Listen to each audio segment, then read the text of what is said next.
Thirsty Thursday. It's 8,000 degrees here at the East Village Hotel. We're going to have a damn delicious beer and I cannot wait. Brendan Bradford, good to see you again. Good to be back again. Who have we got today? So we've got former Tigers legend, former Warriors legend, and former Sharks player. And Blake Ayshford is our guest today, and look, he'll run us through his. It could only be one with that cell. Yeah, not a great time for Blake Ayshford at the Sharks, and through no fault of his own really. But he'll tell us a bit about that during the interview. Should we start on the beer? Yeah, let's do it. Gage Road's the second one we've done. So WA Brewery. I don't know if you had it last time. I was not here for this one last time. So I thought, considering it's a little bit hot today, we would go with something a little bit lighter. We've been going IPA heavy. So instead we've gone with the Coastal Lager. So the Pipe Dream's delicious, super clean, looks a bit crisp. I mean, look at it.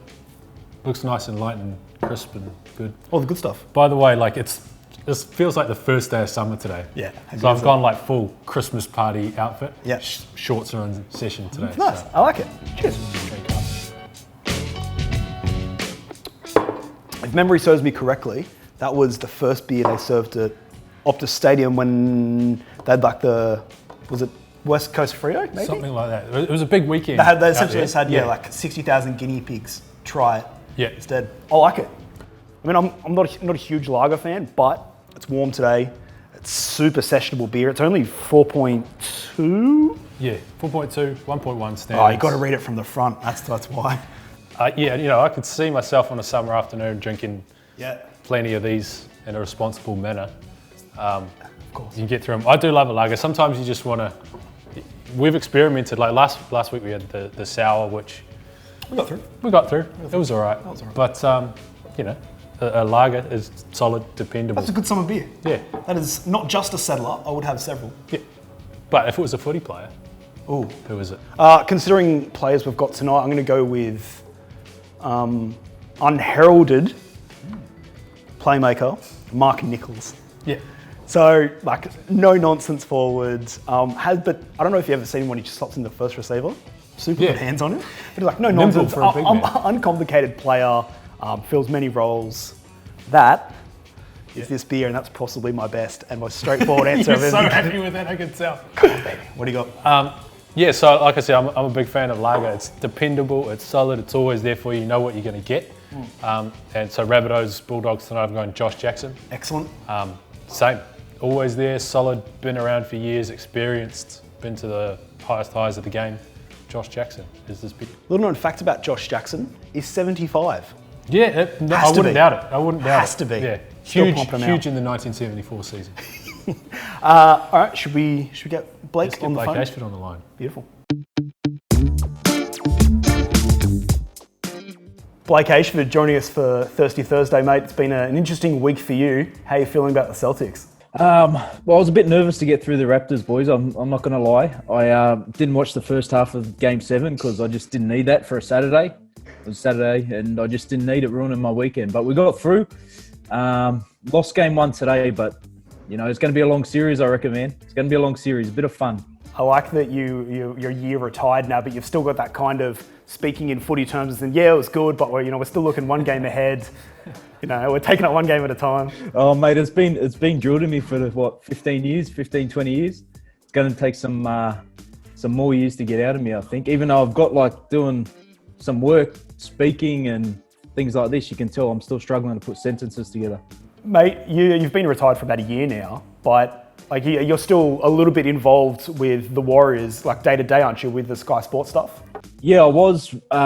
We did all pre-season with the boys, so we got to go in day by day and just get a sort of a background view of what people don't get to see. So it was good. It still kept me amongst the boys, got to have some jokes and, things, a couple of pranks with the boys. And then we got to travel to Australia, and that was a bit of fun. So we were over there for about almost 2 months, and it was tough. So I tapped out. Me and our cameraman, Francis Ledger, we tapped out and said we had to come home. But obviously we've seen the boys carry on and actually won some people over, I think. Yeah, what have you made of the season? Obviously, probably came to an end against the Sharks last week, but overachieved by most people's expectations. What have you made of it, and what's the sort of vibe in the camp? In the camp when I left, I suppose it wasn't. When I left, it was the game before Mooks got the tap on the shoulder. So, everyone was still in high hopes then, but I haven't ridden that wave with them over the last 3 or 4 months. But over here, everything's positive, man. You've seen the Warriors stay there and sort of kept the league afloat. Now you've got the Storm who are doing the same in a sense, staying in the Sunshine Coast. The boys, I reckon, have done everyone proud in their NRL community. And like I said, I think we've won more admirers than we would have. And you're right with the results. I think a lot of people would have picked the Warriors to come maybe bottom 3 in the competition. But right up until last weekend, if it wasn't for a silly shoulder charge penalty, they might have snuck away with it. I know you as a West Tigers player, but then I'm sure if I spoke to BB or other people who have lived across the ditch, they'd be like, he's 100% a Warriors player. What are you? I'm definitely not a Sharks player. That's hard, man. My allegiances, they're torn. So obviously living here now, probably settled down here, and hopefully get to do some work with the Warriors. I'd love that. And I want to see them do good, but I'll never forget the Tigers.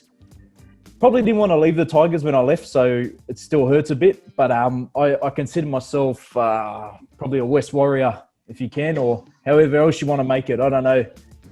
They're my 2 favourite teams. They're the 2 teams I support, and still have mates in both those teams. So definitely not a Shark, but I can't split the other 2. I just had to make sure I didn't have any of my Sharks merchandise. It's fine. It's cool. We've talked a bit of footy, but the big question of those 3 clubs, which club puts on the best Mad Monday? Well, it's definitely not the Warriors. Just the boys over here. Obviously, it's different culture over here to the Aussie culture. But I'd probably say the Tigers. And the only reason I say that is because when I was with the Sharks, we did have some loose humans. Obviously we had I was at the Mad Monday where the boys got in trouble for the topless waitress outside of Sauce, was it? Coogee, yes. So I was there. That wasn't too bad. I don't think we did anything wrong.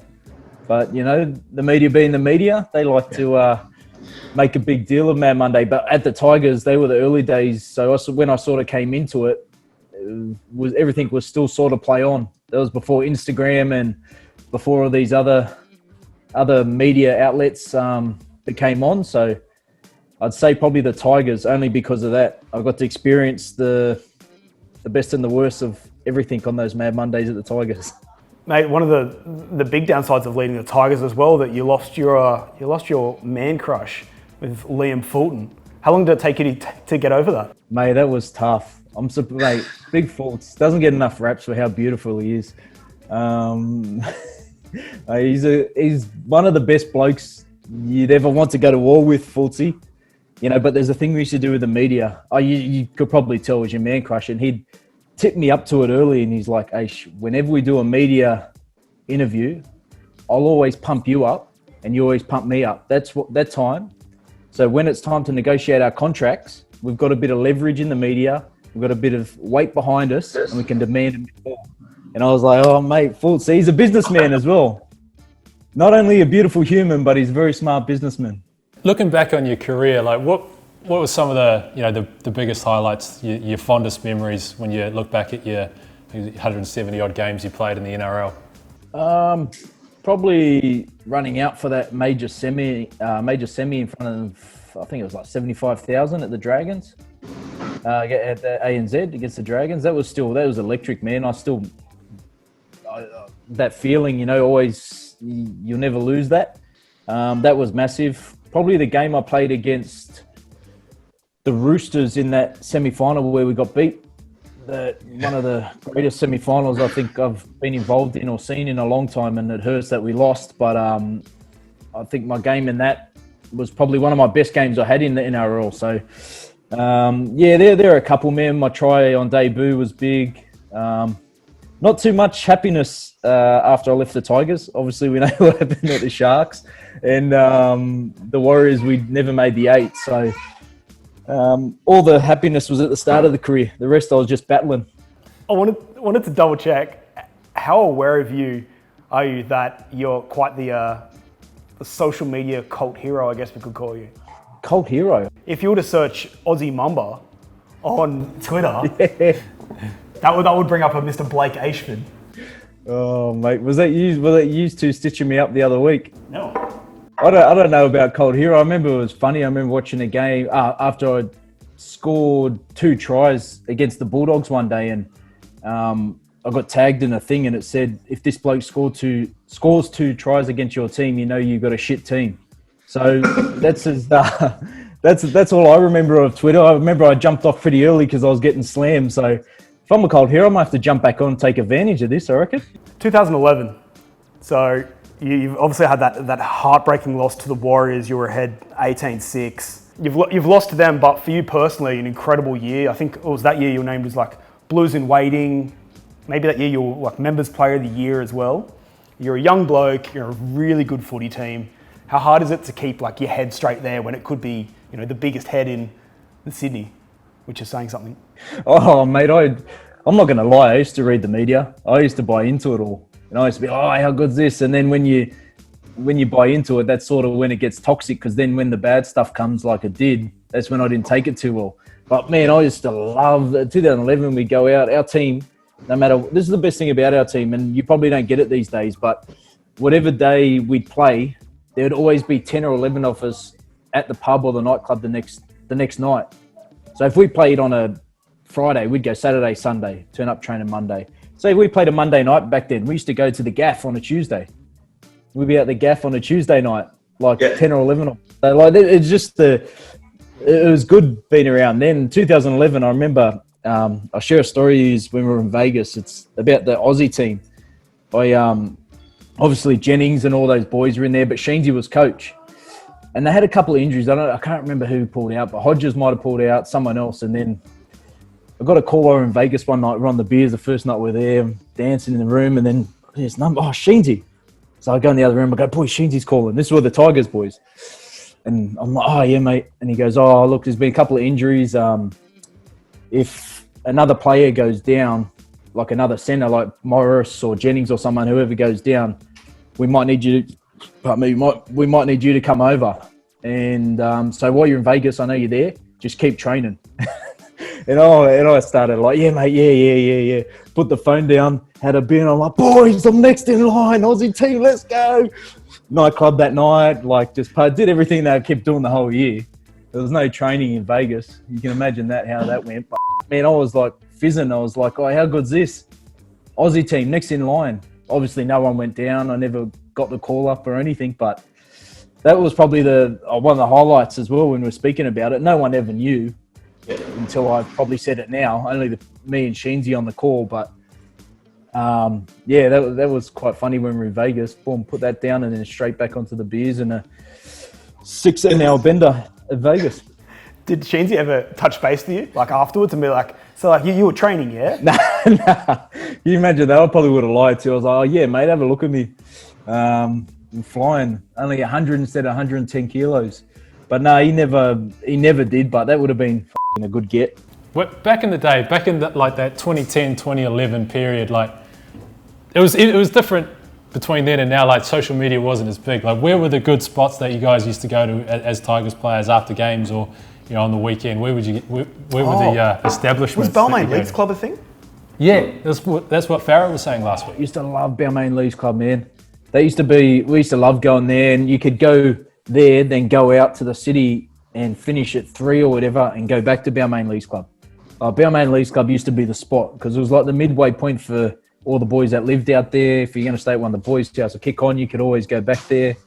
So, mate, we were all over the shop. But like I said before, Monday we used to be out with just Scuba or somewhere else. We had Tuesday, we were at the Scuba. On the Tuesday we were at the Gaff. Wednesday there used to be the Eastern, and there were a couple of joints out ride tracks and things. Then Thursday you had, it was good. Getting a bit nostalgic on us. Oh yeah, tear back my eye thinking about those days. I definitely couldn't do it now though. I have about bloody 6 or 7 beers at home, watch the footy, and then that's me done. I think it's all those young years took it out of me. For tonight, obviously we've got the Dogs.